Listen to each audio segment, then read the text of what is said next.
So Jeff Garzik, a Bitcoin core developer, has been posting on Twitter and Bitcoin Talk Network about NXT, and he's been posting. He said he thinks it's a scam coin, and those are, in my opinion, pretty strong words to call something a scam. I think that scam implies intent to intentionally deceive and take advantage of others.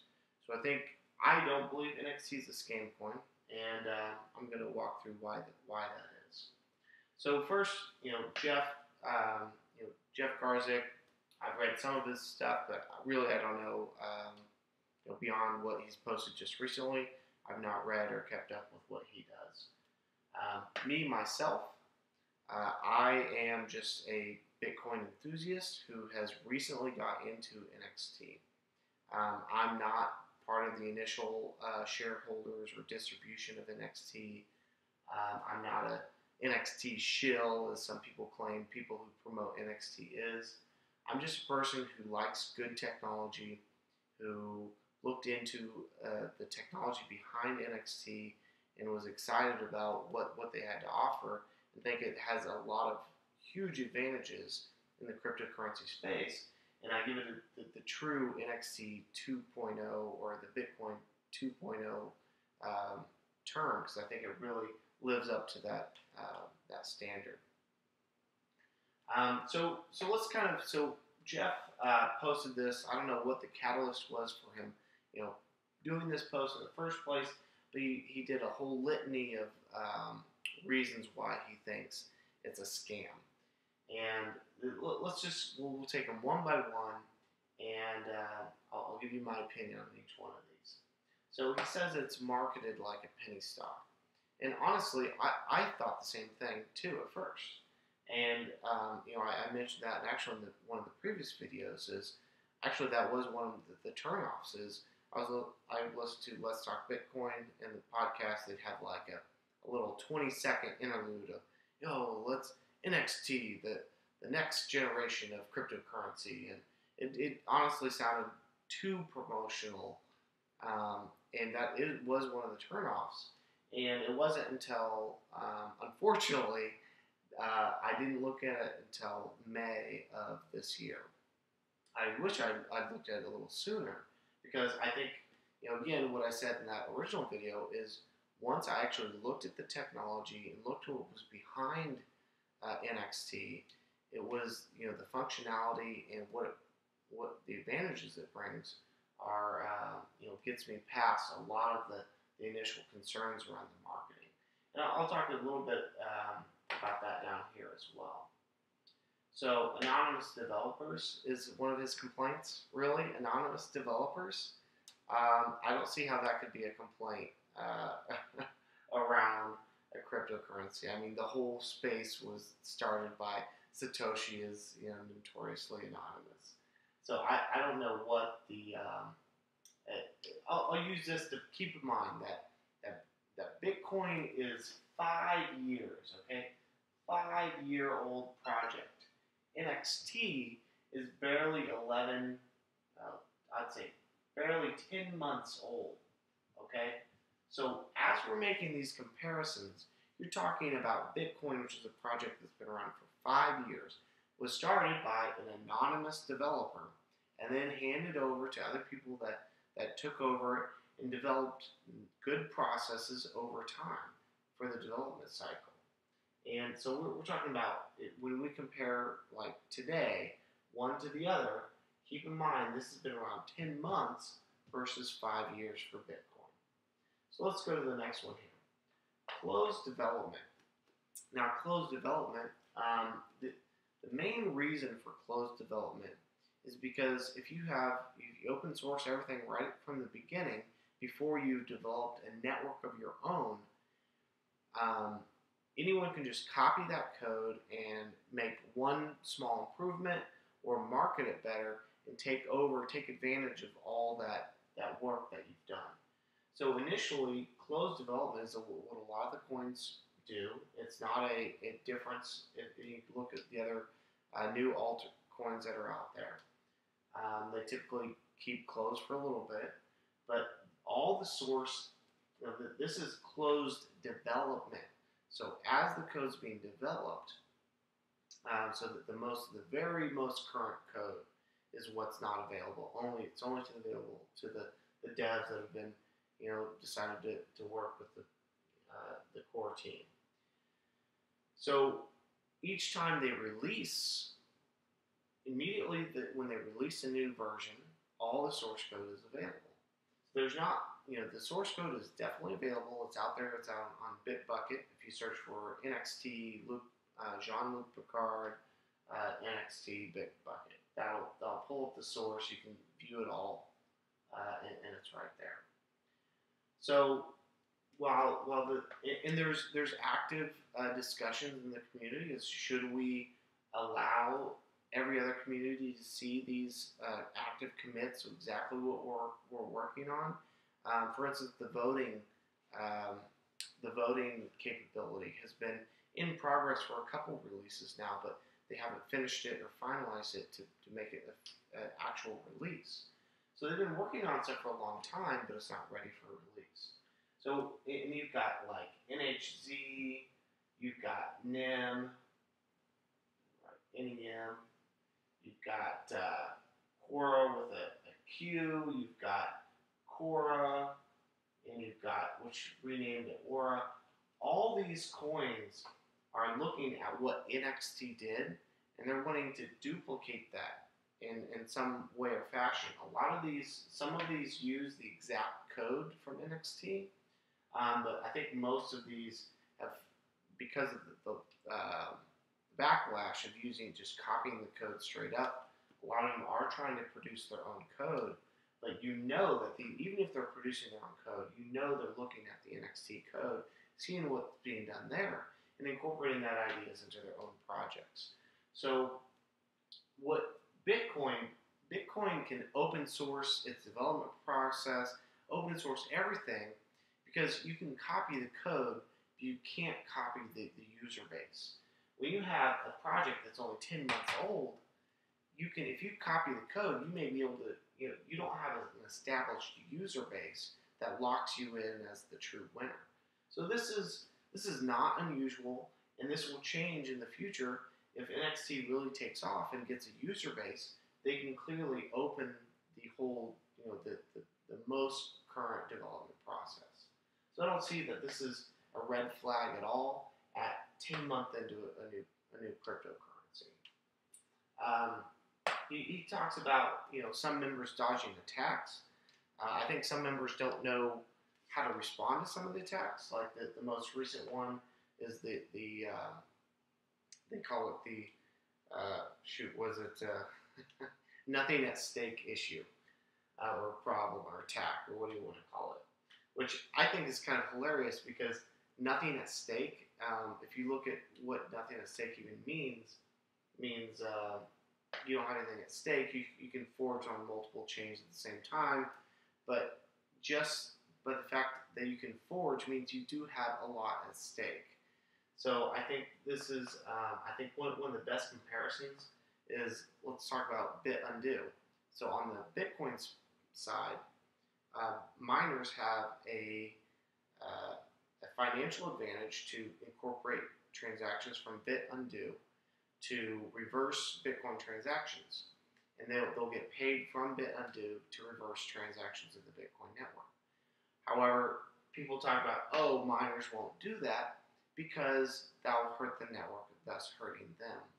Well, miners in Bitcoin have much less stake involved than people in the NXT space, because to forge or mine in NXT, by definition, you have to have stake. And the more mining or forging power you have, the greater the stake, and the greater your risk of hurting the network by doing something nefarious, like doing a nothing at stake, modifying the client to do something different. But that could be a whole video in of itself. But, again, exactly what he's talking about here, I'm not sure. There's a lot of posts on Bitcoin Talk, and I've not read them all. So I'm not exactly sure what he's referring to there in terms of dodging attacks. I think this one, I started this one because from what I could tell, follow-up comments, and this was really a big core piece of his complaint. Let's talk about it. He says active resistance to be able to reproduce the source code and provide a provable, verified copy of the binaries. Well, let's talk about this one. So NXT is built with Java.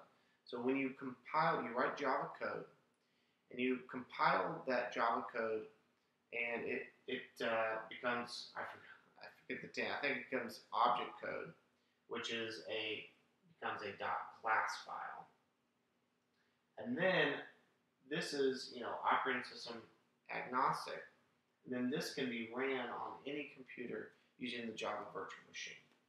Now this .class file, it creates a lot of these for each Java file you write.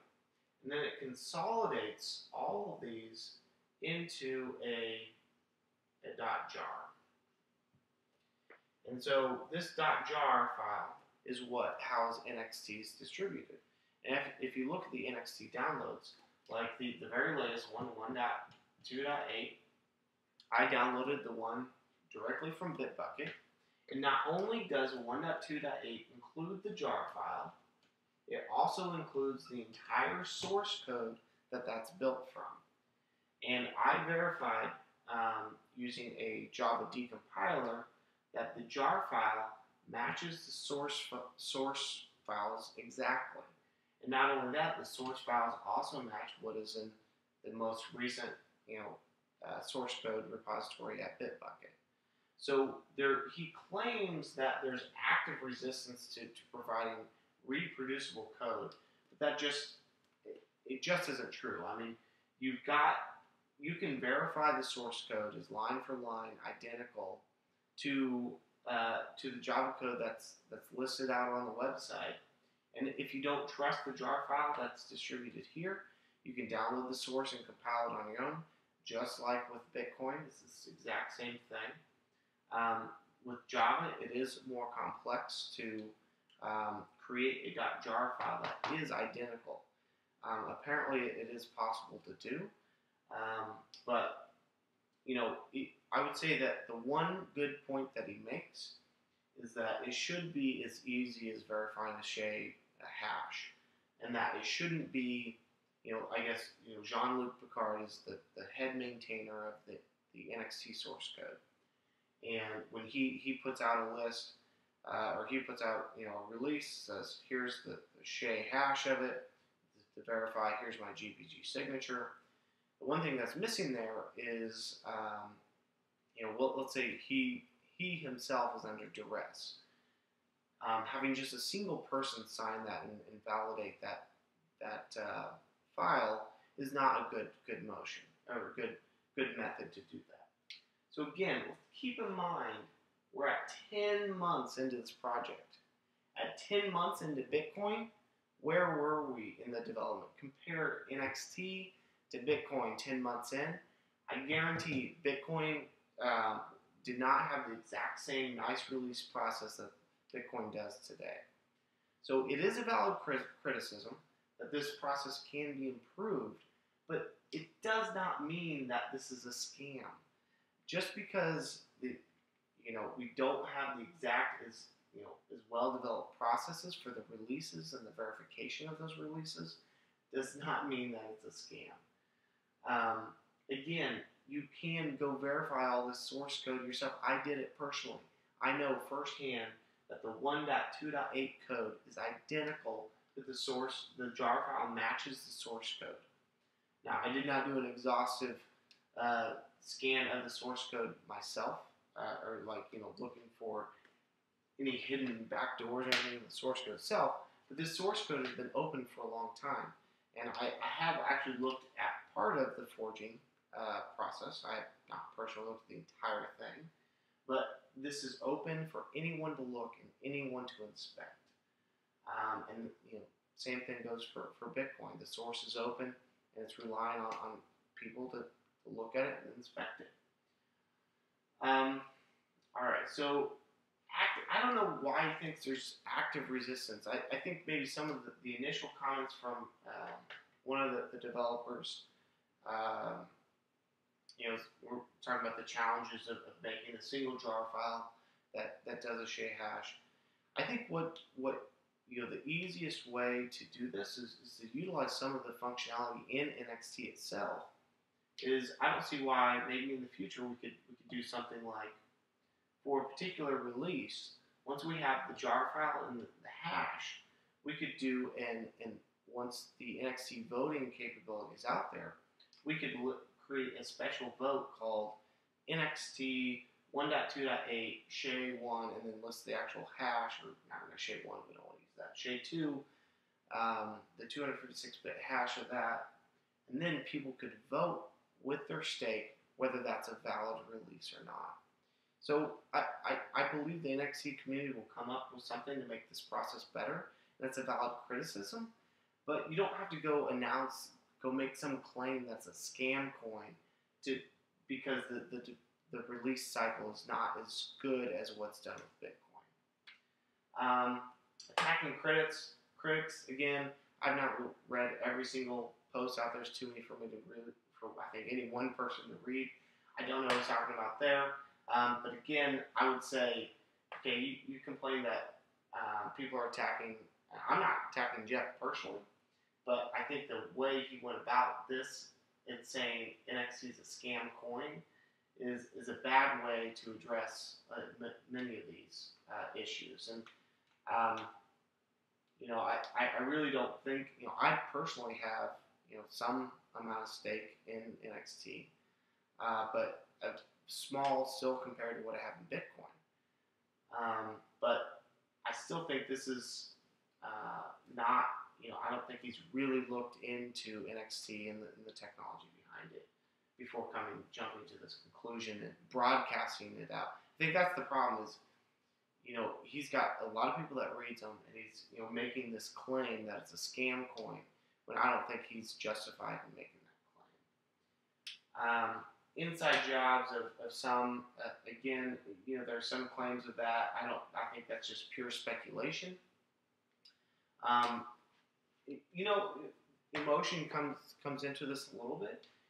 Jeff is a core developer for Bitcoin, and he may feel slightly threatened. He may not, but when I don't really have any. Again, I have very little stake in NXT, but to hear him, call it a scam coin, I think I felt I want to defend NXT because I've looked at it quite a bit, and I believe in the technology. I think I think it has a huge future ahead of it, and I don't want to kill it. So I kind of want to defend it, but you got to step back and say, hey, if there really is something that's a scam here, I do want to address it. I do want to know about it and not hide that. So that takes me to the next one, the distribution. This one is what a lot of people get hung up on. And again, I myself questioned this at the beginning as well. Now, NXT was distributed to 77 people initially. And but keep in mind that this initial distribution of coins, these things were worth 0 on day one. So even if you weren't in the initial distribution, you could pick up these NXT coins for dirt cheap for a long, long time. Several months you could get these things. And for the people that were paying attention and watching, they were. And a lot of people bought this, and if you look at the distribution graph, it drops off significantly after that initial distribution. Some of these people wanted to make quick money because really there was no way to know how successful the coin was. A lot of these coins, they do initial offering of this is 0, this is just slightly above 0. A lot of times they'll spike a little bit and then they'll just tank. So people will sell these coins in the initial offering of a proof of stake coin. And the distribution today actually looks fairly similar to Bitcoin. And we're talking about 10 months. Again, 10 months compared to 5 years for Bitcoin. So I think there's a lot more work to be done in this space about Is the distribution fair? Is it not? I would contend, how many people in the world? I think I want to say there's 7 billion. Someone can correct me if that's wrong or not. The United States has like, what, 200, 300 million? And then there's 7 billion in the world. Well, if you look at 77 people versus 300 versus 1,000, which is, maybe some of the other initial proof of stake offerings like, Cora, or Aura now is what it's called. They want to be fair distribution. So they're going to distribute, their goal was 3,000, but I think they have about 1,000 people, is what it actually ended up. And actually, I was one of them. I put my name in the list and got a little Aura. I don't know if it'll work out or not, but I'm one of those people. But 1,000 people versus 7 billion, the orders of magnitude we're talking about here, there's essentially no, from the other billions of people, they don't care whether it's 77 or 1,000.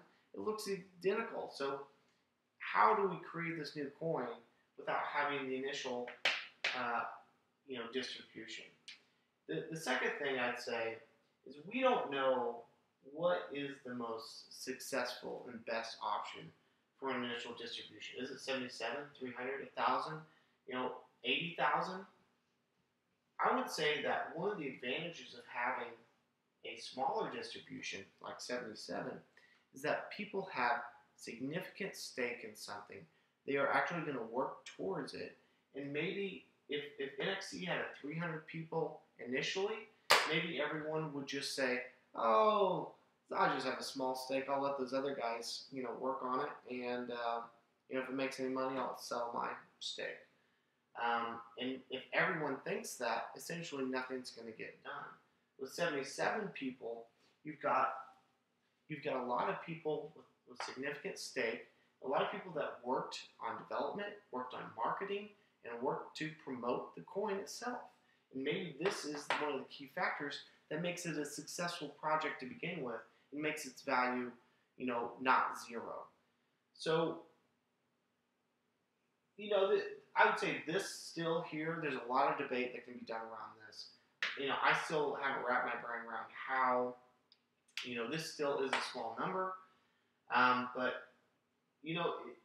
it didn't come from nothing. These guys put real work into making this a NXT project work. And again, this distribution, if you look at it today, we see similar types of distribution as we see in the Bitcoin network. Now, the Bitcoin network does have a future ahead of it, but as I mentioned in the previous post, the future coins are going to the people that can afford, warehouse-style mining situations. So I don't know if we only want the new distributions to go to people that can essentially sink millions of dollars into mining. So versus, with NXT, you just go to exchange and buy some. And that's how you get some stake. It's as simple as that.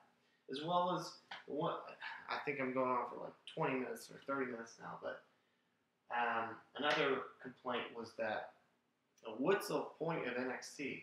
What's the point? Have you even used the technology, the amazing stuff, the asset exchange, digital goods store, the voting, the messaging, and then the key thing is mining is not required. So you have millions of dollars being wasted on mining equipment just to get the consensus algorithm, which you essentially get for free in a proof of stake currency if done correctly. The last comment I'll say is, I don't think Jeff mentioned this, but a follow-up article that talked about Jeff's comments, mentioned the AppCoin debate that was on the Let's Talk Bitcoin network, and I'll put a link in on my website in the further reading section. But they mentioned that debate, and I listened to that debate. I thought the AppCoin was, the guy arguing that AppCoins are worthless was soundly beaten by his opponent. I think he even spent like half his allotted time asking the other guy questions and wasted his time, and I think he got soundly beaten in that debate. Maybe that's up for debate. Listen to the thing to make your own decision. So that's it. I've talked long enough here. NXT, is it a scam? I personally don't believe it's a scam. I have some amount of money invested in that. Um, but read about it, make your own decisions. Be careful out there. If you like this video, give it a thumbs up and subscribe for more videos like this.